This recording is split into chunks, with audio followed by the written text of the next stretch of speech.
All right, we are back, and I want to get silly at the moment right now. I want to ask Mr. Cam Griffin to do some off-the-wall stuff. All right, so I want you to try to sell me a wooden saucepan. A wooden saucepan? What kind of sauce are you looking to cook? You know, sauces like, spaghetti sauce, fettuccine, stuff like that. Do you like to eat? Oh, I love to eat. Do you like to pay a lot for your food? Oh, yeah. You like to pay a lot for it? Yeah, that way I know I'm getting quality. Yeah, but wouldn't you like to spend less? No. I want somebody to bring it to me. I want it to be good, and I want it to be expensive. Wouldn't you like to save a lot of clay from being burned unnecessarily and get a nice wooden pan that you could reuse to eat these meals out of? Now, if it's wooden, how am I supposed to make the sauce? I don't understand. I thought that you said that you liked your meals brought to you, therefore you wouldn't be making the sauce. So the pan would take on a whole nother meaning. So I get the saucepan and we're talking about redefining, eatery. I mean, just totally doing away with plates here. Does it make the food taste any better? Oh, are you kidding me? Have you ever had barbecue that's straight off a wood cooker as opposed to just one that's thrown on the grill? No. Then you're missing out on life. What do you? My Variety God, is this will make your food taste so much better. It's so much better for as opposed to using thousands of trees and wasting them on paper. Now we replace plates. The clay doesn't have to get unnecessarily burned. We're saving the earth there. We're using these trees that are getting cut down anyway. No Teflon. No Teflon. Okay. All right. Do you see? Here? Okay. We can adjust to the pan. Right, and the pan is you can travel with it. You can hold it as you go. All right. I'll take. Now, how much is it? We're running a special right now. Just $19.95, 3 easy installments. You just call right now, 1-800-555. 3 easy installments. That makes it $60. You're trying to trick me now. All right. If you were a punctuation mark, which one would you be? An exclamation point all day long. What? Oh, definitely. You're exciting like that? I am excited. Like your girlfriend's in the studio right now. If I was to ask her if she ever had a boring moment with you, she'd say no? No. She's saying no. She's saying no. Hell no. It's confirmed. If there is one thing I'm not, it's boring.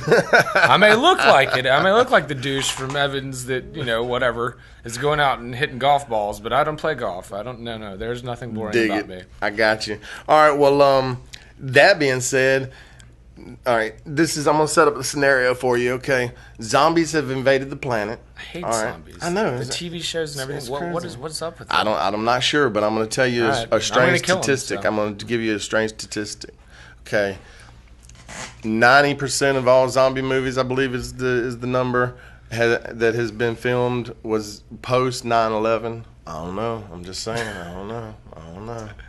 Anyway, so the zombies are invading the planet.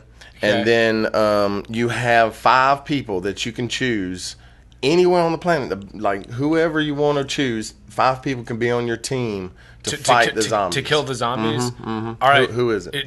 Do they have to be living or can they be dead? Mm-hmm. They can be dead? Mm-hmm. Number 1, my grandfather, Carol Jack Griffin, who got 2 Silver Stars, a Congressional Air Medal, and a Bronze Star in Vietnam. Need I say more? The man was a complete badass. So that's number 1.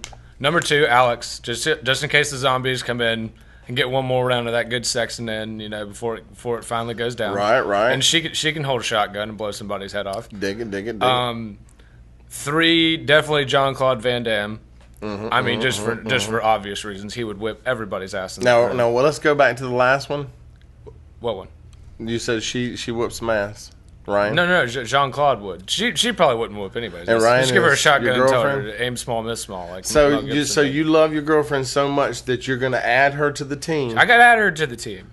Okay, all right. She's on the team. Okay, keep going. The team itself, our firepower may decrease a little bit, but Jean-Claude's addition, Okay, we're right back in. We're right back in. He can kick ass and shoot people at the same time. Yeah, without a doubt. Yeah, I've seen his movies. Can they be fictional? Can they be fictional characters? Sure. Have you ever seen that movie? Oh God, it's with Christian Bale. It's the one where he's like almost a kung fu fighter with guns, and he just kills everybody with them. I would definitely have that guy. God, he's cleaned a bunch of house in those movies. That's what's up. And then of course, I mean, you would definitely have Superman. I mean, if you have Superman, the zombies don't have a damn chance. So that's my 5: Superman, Jean-Claude. That's good. Christian Bale from Matrix, Alex, and my grandfather. That's good. All of mine are weird, like Greek gods. I would be like Zeus, Prometheus for sure. right? Fire on everybody. Hades. I got them all. You might want to get Jesse Eisenberg and Woody Harrelson. They seem like they knew what they were doing in Zombieland. They did. Double taps. Yeah, they did. Double taps. Man, I'm down with that, too. Now, how do you rate me as an interviewer? I rate you very highly as an interviewer. Oh, man, you're such a bad liar. No, I'm not. Usually the questions are such bullshit. They're just like generic, but usually they're about shows, and people could care less to talk to me. So. Well, which I understand that. No. Well, I have some really hard ones. Okay. All right. Now, this you got to think about, like, your girlfriend's not in the studio. Okay. I wouldn't. It doesn't matter. Anyway. All right. Good job. Yeah. All right. If you could kiss anyone in the world, dead or alive, and they have to be real people. Okay. Excluding your girlfriend, who would it be? My grandmother, Mildred. In a sexy, romantic way? No, not in a sexy, romantic way. I can't win on this question, Woody. There are just certain questions that I cannot win on here. See, now, are you trying to live your life because of what everybody else says you're supposed to do? No, but with this one, I just can't win, so... What? There is go no ahead winning and with answer any of these questions. How about this one? I can tell you. All right. If she says go ahead, because hers would be Josh Turner or Chuck Wicks, or who would it be? You tell me yours, and then I'll tell you somebody. Yeah, you do. Chuck Taylor. Who? All right. Who do I think is hot? It's like a celebrity. No, you just got to kiss them. It can be a boy. It can be a girl. It doesn't matter. Definitely not going to be a boy. I mean, okay. All right. Well, we got no offense. We're narrowing down the field. No offense to those that want to go that route, but right. It's just not your cup of tea. Yeah. I don't know. Maybe God. God? No, Okay. Yeah, I definitely want to make out with God. What's that? Mila Kunis? Mila Kunis. She's good looking. Oh, that's so crazy. Yeah. Oh, that is so crazy, man. She's short. Yeah. I like short. Yeah, I was just talking about her And last foreign. night. A girlfriend of mine was like, oh, yeah, Mila's hot. And I was like, really? It definitely wouldn't be a Southern girl. I'm not into Southern girls. No offense to them. What? Dude, I am so not into Southern girls.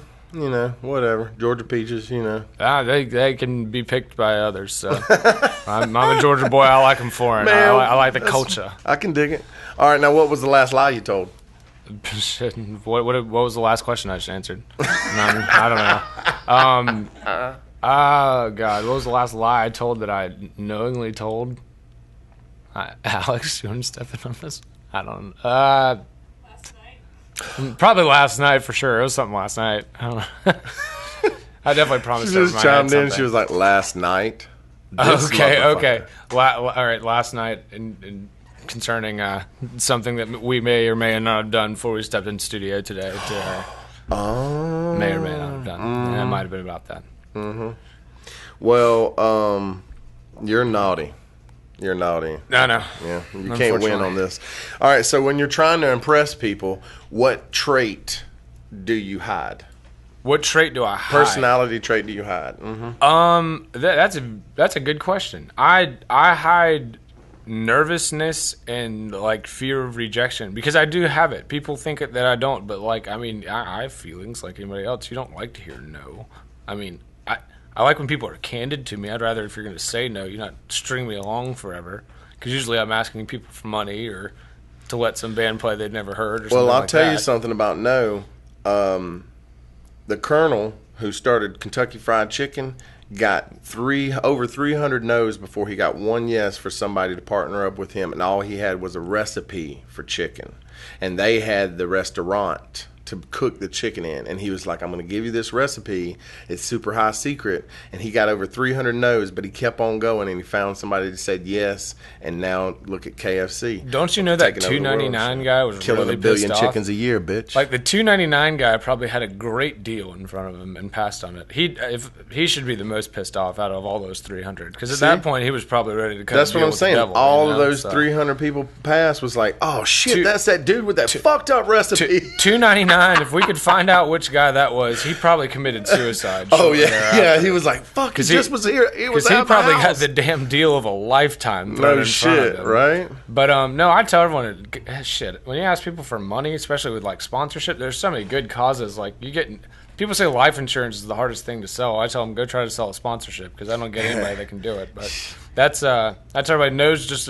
I haven't said the right words to hear yes if I hear a no. So All right, I'm taking it very now, easily. what are you afraid of? What keeps you up at night? Failure. Failure? Oh yeah. I hear that a lot from artists and people that deal in this field of the realm of art and the world of entertainment, the showbiz as it is.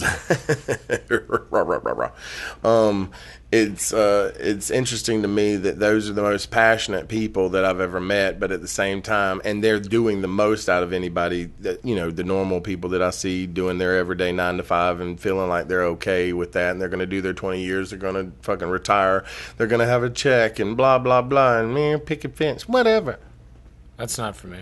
Yeah. So, but At this failure. The funny thing about failure is something that I always say in my head, and it was Michael Jordan that said it, and he said I can handle failing, I just can't handle not trying. Oh, I'm with you on And that. I'm like, that's the best fucking thing I ever heard in my life, dude. Put your socks on, bro. Let's get the fuck up off our asses. Dude, a song that Craig Morgan sings that no one knows. He says like he wants to meet his maker with an empty bucket list, and the last thing he wants is to be, old with a hair full of silver hair and a rocking chair, thinking about all the shit he should have done. Right. He wants to be jumping off the mountains and Exactly. out partying in thunderstorms and stuff like that. That's I look at it the same way. Mm-hmm. If you just live that cookie cutter lifestyle forever and you listen to the man, so to speak, or whatever, you're going to be limited. I always hated those limitations. I just don't like rules in general, so I just said screw it. And one day I was like, damn it, I'm going to go do my own thing. But that was, I feel failure, I fear it, but at the same time, like, now I could control what I want to do, and that's almost within itself, and damn it, I'll try. Like, I will bust my ass. Ain't nobody going to work harder than me or sleep less than me or go out and try it harder than I am, and I can live with that. So. Well, then what you're saying is you feel failure, but whenever you I think it feeds me, though. Yeah, honestly. whenever you get to it, you're like, oh, fuck that shit. You ain't going to get me like that. It's like you ain't going to let it whoop you. I can dig that. Now, if you had 24 hours left to live and you knew that's your time limit and you were going to just drop dead, what would you do in that 24 hours? And don't you lie, Cam, because everybody will know that you're fucking lying. Alex, multiple times. I would definitely go jump out of an airplane. I would definitely try to make it to the Hamptons, because I think, or Portland, Maine, one of the two of them, because I think they're the most two beautiful places in the world in the summer. But if I couldn't do that, somewhere I'd be jumping out of an airplane, and me and Alex would be having sex. Oh, at the same time? Oh yes, dude. oh yeah. That's what I'm talking If ever about. there's a way to go, I want like the 24th hour or whatever. Like at that minute, she just cut me loose, and I just free fall. I After can it. dig that. Yeah. All right, now having said that, how do you think, in your mind, how do you picture you going? Like in real life, like how do you picture your death? How do I picture Yeah, how my do you death? think you're going to die? God, I have no idea. And I think that's the beauty of life, is that we have no idea. I hope I true. have a heart attack having sex with Alex, but Nice one. Okay. I okay. hope. I mean, All right, it'd be kind all of right. traumatic for her moving forward, I would think. But See, Alex is not down with this plan. See, she's like, okay, well, what do I get out of this? or if my heart blew out, like, and I just had like the biggest, most raging show ever, like, and at the end of it, my heart just like exploded. Like, everyone know that I'm a happy person, and when I get so. I wouldn't mind dying on stage, maybe from a heart attack, or maybe I've heard a lot of people say that. Dude. maybe I wouldn't mind dying on a motorcycle. See, I couldn't in whatever handle capacity. That. No, like I could get smashed, or I could fall off a cliff, or I could just have a heart attack and be riding a motorcycle at the same time. See, if I did go that way, I would just hope that it would get caught on YouTube and get a ton of hits and be hilarious. I mean, I'm serious about that, because I'm pretty speaking of comfortable hilarious, with how it. about right after they play Kansas Dust in the Wind at my funeral, the next song that comes right after that's going to be Jungle Boogie. Brr, brr, Woo! Jungle boogie. Alex- I get the boogie. Alex wants drop it like it's hot when her casket's going Oh down. shit! Drop it like it's How hot. fly Drop it is like that? it's hot. All right, When the y'all. We're pig- gonna take a short pause for the calls, take a break, and we'll be right back